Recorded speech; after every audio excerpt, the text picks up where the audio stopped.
Come closer. The shadows have missed you, and tonight they have a new story to tell. Welcome to Scary Stories After Dark.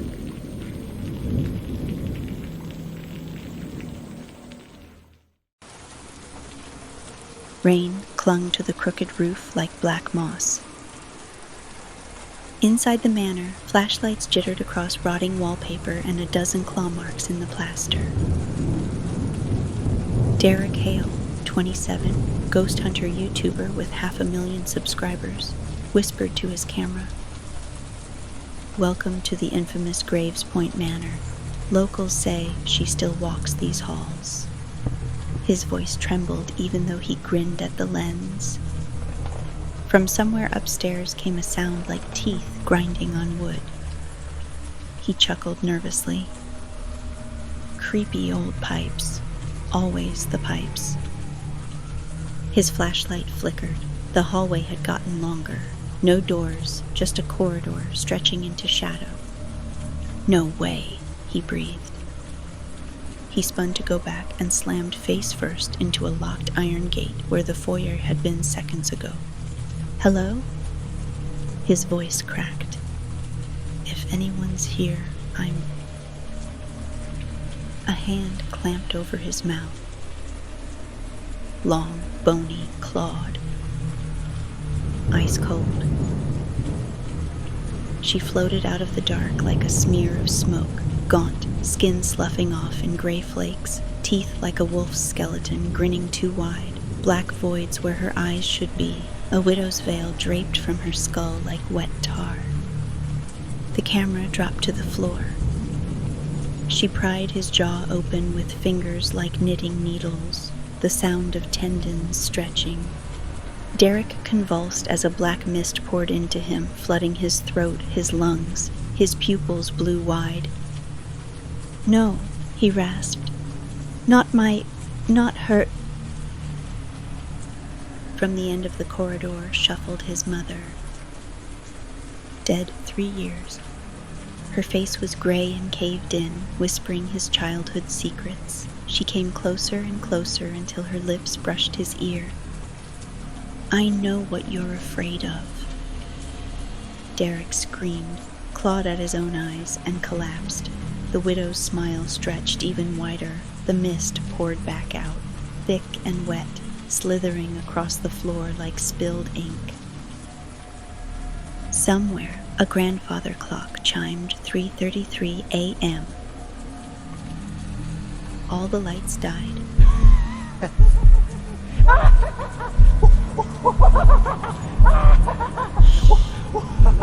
"Don't tell her." The road into Graves Point was too cracked. Lanes of asphalt dissolving into mist. Maple trees leaned in on either side like bent fingers, their leaves already dying orange. In the car, the heater rattled and the smell of burnt coffee filled the cabin. Raven had one boot up on the dash, black nail polish flashing in the glow of her phone screen. "Tell me again why we booked an Airbnb in the middle of a Stephen King prologue."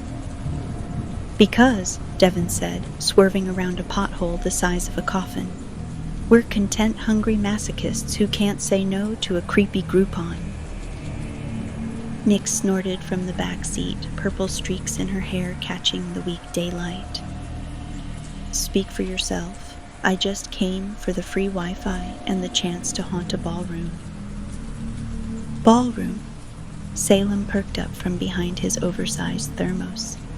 "This place has a ballroom." Raven looked up from her screen, deadpan.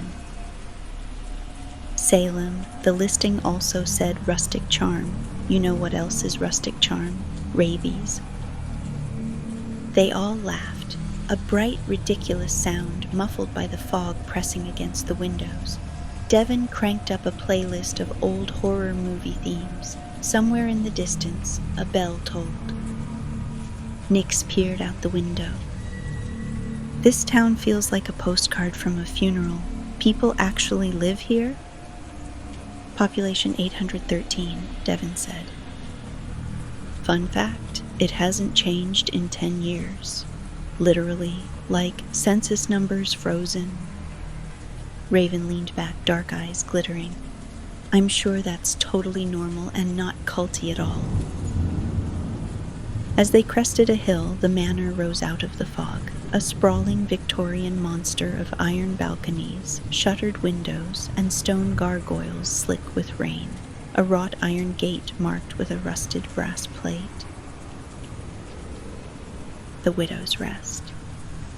Salem whistled low. Well, at least it's not ominous.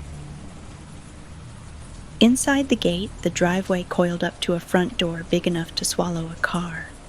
Warm light flickered behind stained glass, but it felt wrong, too dim, like candlelight in a crypt. Raven dropped her phone into her lap. Okay, official pact. If one of us starts seeing dead relatives or hearing voices, we leave immediately. Nix grinned. Sure, because haunted Airbnbs always let you leave. They stepped out into the fog, boots crunching on wet gravel, the sound echoing strangely. From somewhere deep inside the manor came a woman's laugh, high, thin, gone in an instant. The front door opened before they could knock. A tall, skeletal innkeeper in a black dress stood silhouetted by the dim light behind her. Her voice was soft as falling ash. Welcome to the Widow's Rest. Dinner will be served at 7. By 7 o'clock, the fog had thickened until it smeared against the windows like gray oil. Inside the manor's dining room, chandeliers glimmered weakly over a 20-foot table lined with candles. Everything smelled faintly of mildew and something sweetly rotten, like flowers left too long in a vase. There were 12 people at the table, travelers, couples, solo thrill-seekers, all trading nervous jokes. Crystal glasses trembled under their own reflections. Raven sat between Devin and Nix, black lipstick wrapped around a smirk. This feels like we're about to summon a demon with good table manners, she whispered. Salem leaned in from across the table, voice low. I'll settle for an appetizer first. Demon later. At the far end of the table, a corporate-looking guy in a fleece vest chuckled too loudly. You all read that ghost story online. Don't speak your fears out loud or she'll get you. Urban legend? Yeah, right. My biggest fear's my ex-wife anyway. Good luck to her.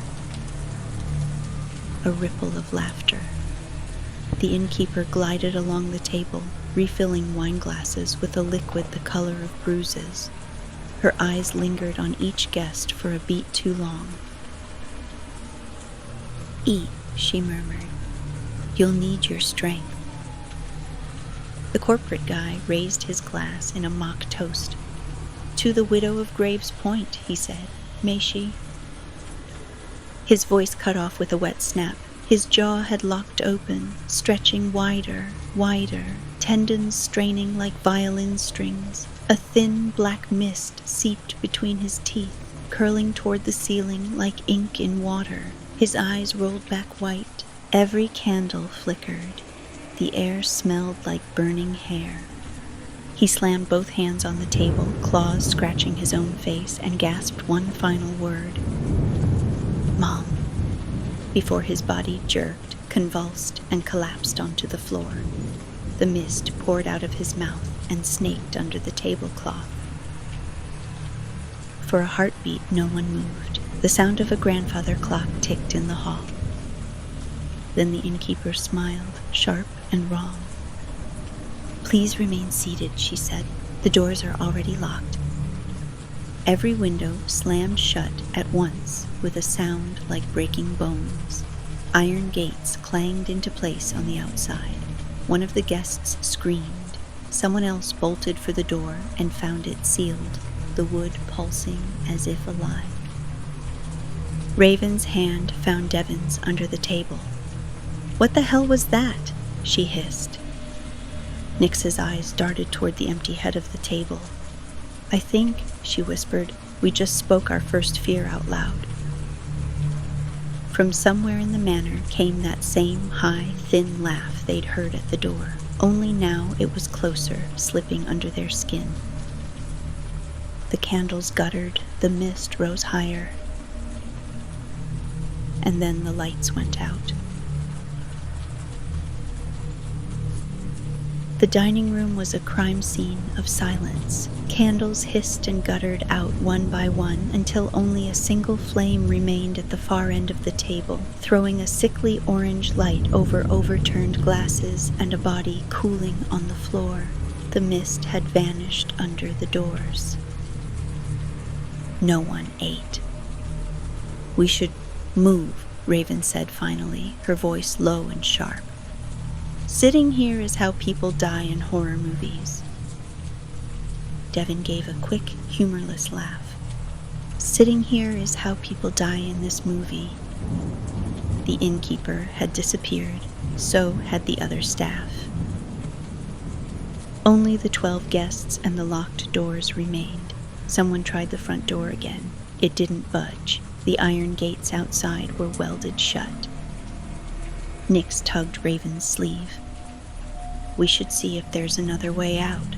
Kitchen, service halls, anything." They left the table together, boots echoing on the black and white tile, and slipped into a corridor lined with portraits. Each painting was of the same veiled woman, her hands folded in different positions. In some of them, the veil seemed to ripple, although the air was still.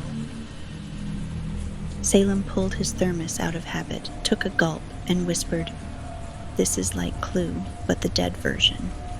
Anyone else feel like the walls are closer?" He wasn't wrong. The hallway had been long and straight when they entered. Now it kinked to the left, then to the right. Doors appeared where there hadn't been doors. One opened onto a broom closet full of moth-eaten coats. Another opened to a bricked-up fireplace. From behind them came a muffled sob. One of the other guests, a woman in a gray hoodie, had stopped, staring into a dark parlor. "I hear my brother," she whispered. "He's been dead since I was 10. "Don't," Raven began. Too late. The woman stepped inside. The door slammed shut with a sound like a jaw snapping. When they yanked it open again, the parlor was empty. Only a puddle of black mist remained on the carpet. "Okay," Devin hissed. New rule: no talking about dead relatives, no wandering off, and for the love of caffeine, no opening random doors. Nyx tried for a laugh and failed. "You're literally making rules like we're in a slasher." They pushed deeper into the manor. The ceiling arched higher, beams carved with runes they couldn't read. The air smelled wet, like stone cellars. Ahead, a grand staircase curved upward toward a gallery lined with stained glass, depicting a veiled woman and a crowd of faceless townsfolk. At the top landing, Salem paused. His reflection in the stained glass didn't move when he did. Black veins spidered across the glass version of his face. He blinked. It was gone. "You good?" Raven asked. "Yeah," he lied, swallowing hard. His pulse thudded in his ears. For a moment, he thought he heard a voice whispering inside his skull. "I know what you're afraid of." Behind them, a hidden panel creaked open in the wall. Cold air rushed out, smelling of earth and something older. A spiral staircase descended into darkness. Somewhere below, a high, thin laugh drifted up like steam. Devin flicked his flashlight on. Well, that's not ominous at all. Raven's jaw tightened. "Stay together, and if you start seeing things, don't..." She caught herself. "Don't say it out loud." They descended into the dark, the house breathing around them. The spiral staircase spat them out into a stone corridor. The walls were damp, streaked with something dark. Overhead, pipes hissed like snakes. The smell of wet iron clung to their throats. "This isn't a wine cellar," Nyx whispered. "No," Raven said. "This is where they bury the bodies they don't Instagram." They found a door at the end of the passage, heavy oak, no handle. Devin pressed his ear to it. Nothing. He pushed. It opened into the ballroom. They were back upstairs. The room had changed. All the tables and chairs were gone. Only the chandeliers remained, swaying without wind. Shadows pooled on the parquet floor like oil. The windows were now bricked over from the inside. One of the other guests, a man in a college sweatshirt, stumbled into the room behind them, clutching his head. I can't stop hearing her," he babbled. "She's telling me what to do." His voice turned into a low growl. When he looked up, his eyes were black voids. He lunged at them. Devin tackled him before he reached Nyx. The man's skin was cold and papery, veins pulsing black. He clawed Devin's arm, screaming nonsense. Nyx grabbed a candlestick from a side table and swung it. The man dropped, twitching, and hissed like a leaking tire before a puff of black mist rose out of his mouth and drifted toward the ceiling. "Okay," Devin panted. "We're officially in hell." The chandeliers flickered. Music began, a warped waltz from nowhere. The candles along the walls flared with black fire. The portraits lining the room now showed guests at the table with their throats pried open, mist spilling out. And then she appeared. At the far end of the ballroom, floating just above the floor, her veil trailing like ink in water. Gaunt face, teeth too long, clawed fingers twitching. The widow, her head tilted as if scenting them. Her whisper carried across the room. "Tell me what you're afraid of." Raven grabbed Salem's hand. His skin was ice. Black veins crawled just beneath it, pulsing faintly. He swayed like he was drunk, eyes glassy. "Salem?" Nyx asked. "Say something." He blinked at them, lips moving soundlessly. Then, in a voice that wasn't his own, "She knows. She's inside." The widow moved. One blink she was at the far end of the room. The next she was inches away, claws scraping the parquet, teeth snapping. They ran. Doors slammed before they reached them. A hallway stretched, then twisted sideways, dumping them into the library. The ceiling was 3 stories high, lined with books that smelled of ash. Something skittered between the shelves. More guests screamed somewhere in the manor, high, ragged, cut off mid-breath. They shoved a bookcase in front of the door and huddled in the dark. Salem rocked on his heels, whispering to himself. His reflection in the glass cabinet smiled when he didn't. "She's playing with us," Raven hissed. "We're rats in her maze." "Then we stop being rats," Devin said. "We find a way to kill her." Nyx stared at him. "How? She's not..." She gestured toward the door. She's not human." The widow's voice drifted through the library, soft and sweet, like a mother singing. "Shh, don't tell her. Don't tell her what scares you." Every candle blew out at once. The room went black. Something cold brushed Raven's cheek.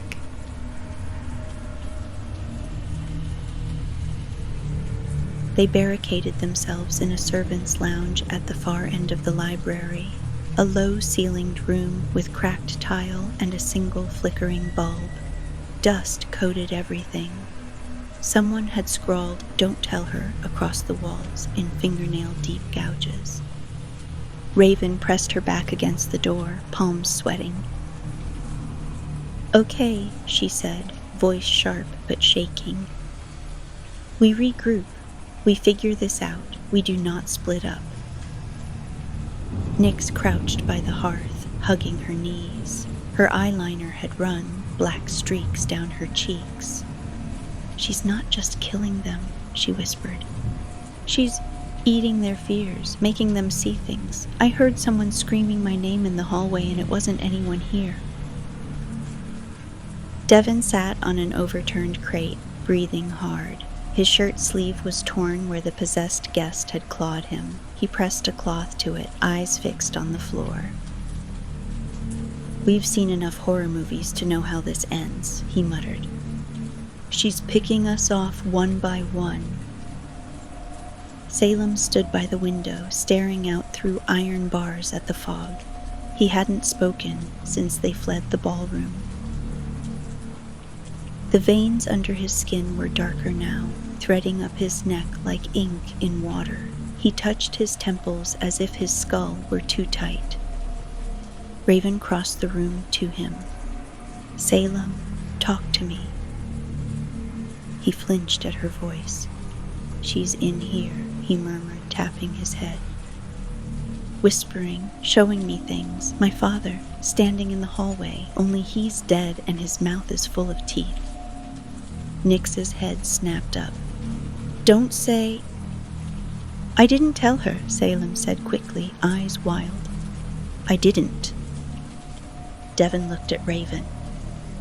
"He's marked." Salem's reflection in the window smiled when he didn't. The eyes were two pits of black mist. "She wants me to open the door for her," he said. "She wants to come in." Raven gripped his shoulders. "You're not opening anything. Do you hear me? You're staying with us." Salem's hands trembled. "I can hear what she's afraid of," he whispered. "She's afraid of being forgotten. She's afraid of silence." Nyx blinked. "Wait, how do you know that?" "I don't," his voice cracked. "She just put it in my head." Devin pushed off the crate. "That's it. That's our angle. If she's feeding on fears, maybe we starve her. Don't speak. Don't react. Don't give her anything to chew on." Raven looked from Salem to the door. "It's a plan. Not a good one, but it's something." They sat in silence for a long moment, only the bulb buzzing overhead. Somewhere in the manor, the warped waltz began again, slow and dragging. The smell of wet earth crept under the door. Salem shuddered. "She knows we're planning," he whispered. "She's smiling." The bulb flickered. For a heartbeat, the shadows on the wall stretched into long, clawed fingers reaching for them.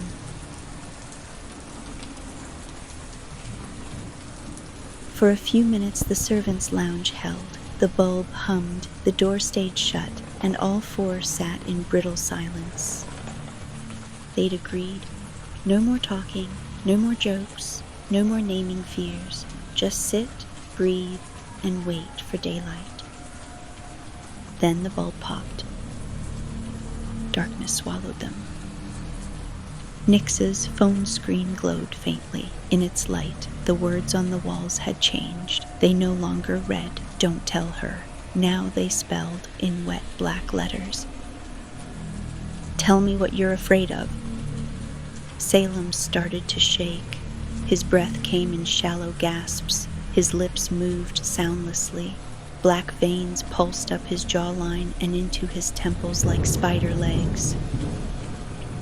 Raven reached for him, but he recoiled, eyes blank. "No," he rasped, breaking their silence. "She's here." The floor dropped. Literally. The tile under their feet gave way like a trap door. They plunged into darkness and landed hard on splintered wood. The air smelled of mold and something sweetly rotten.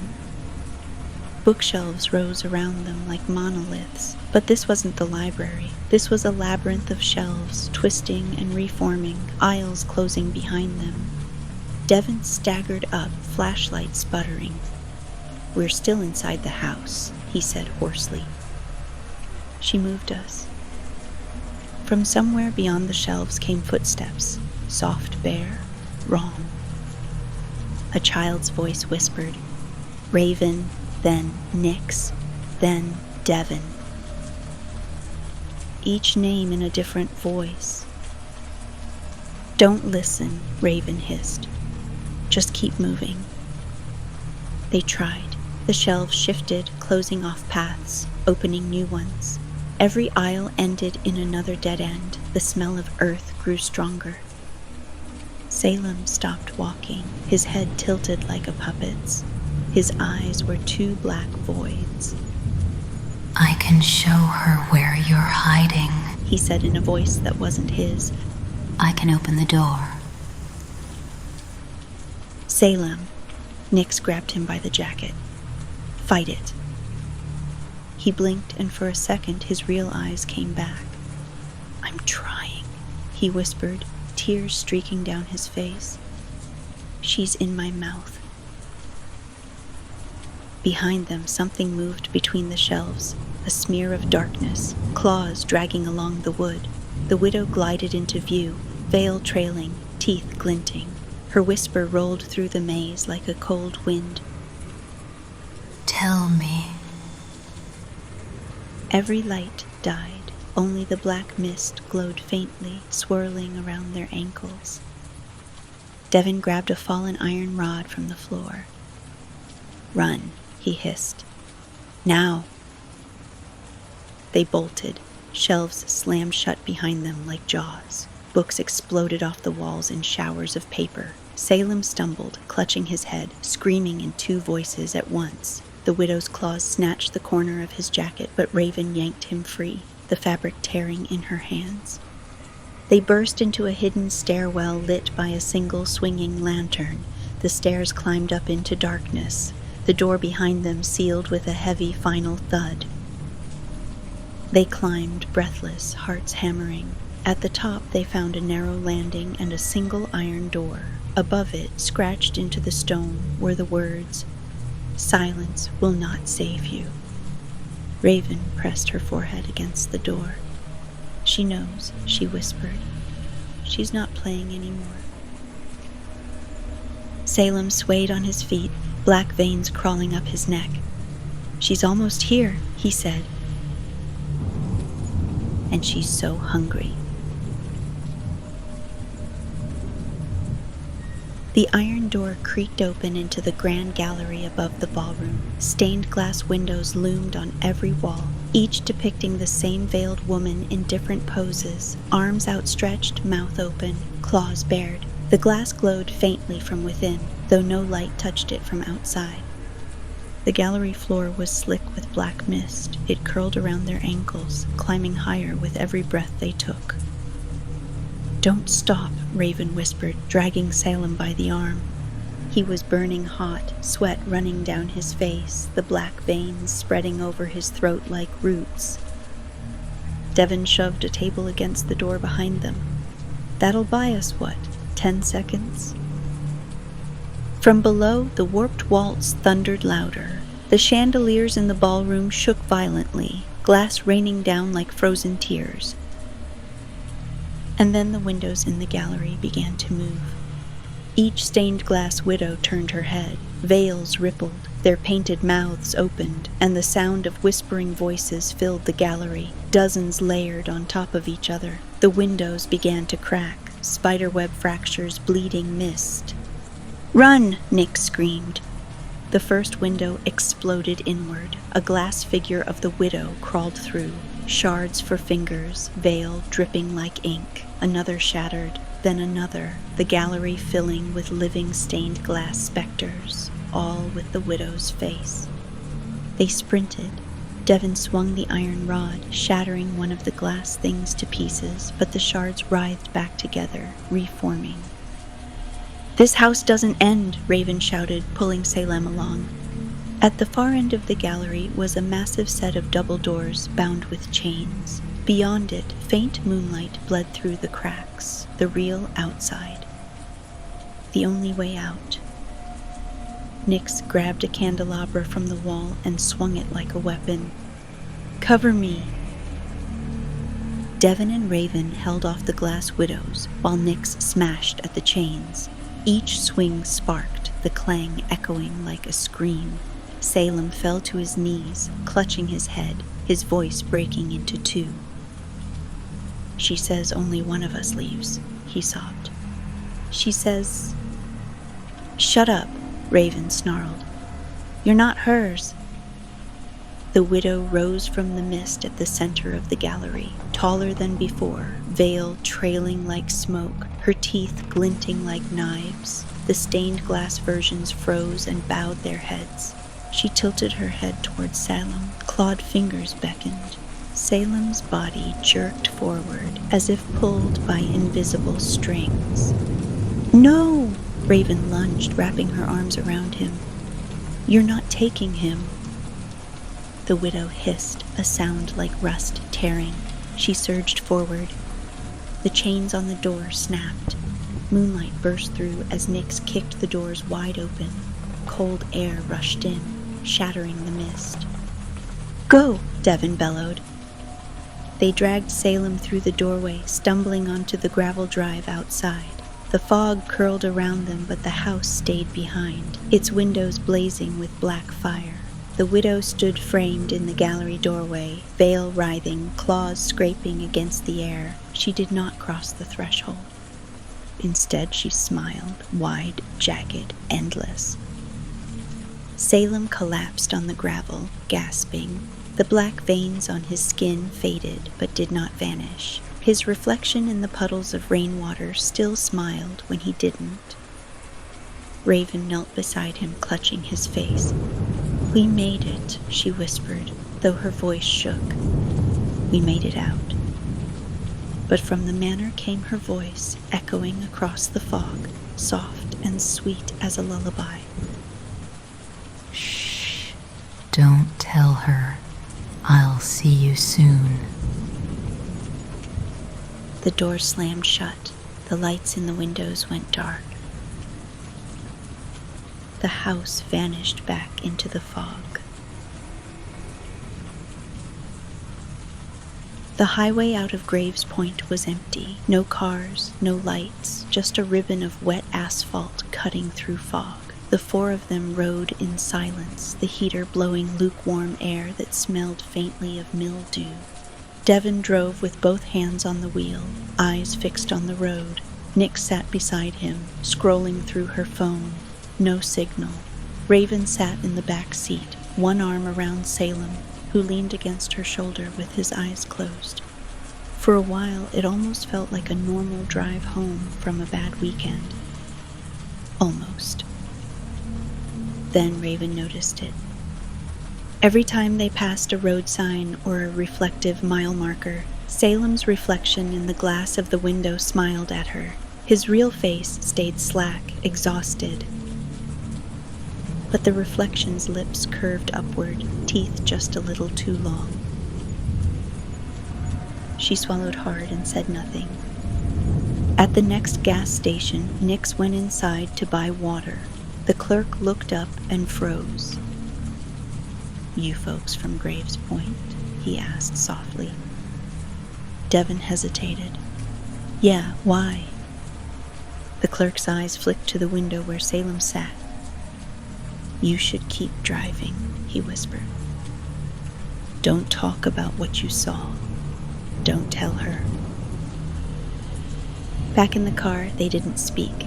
Each of them stared out their windows, lost in thought. In the mist along the roadside, shapes flickered, too thin, too tall, veiled in black, gone when they looked straight at them. Salem opened his eyes. In a voice that wasn't quite his, soft as a child's secret, he murmured, "She's coming." No one answered. The car drove on into the fog. Somewhere far behind them, a clock struck 3:33 a.m., and a high, thin laugh drifted on the wind.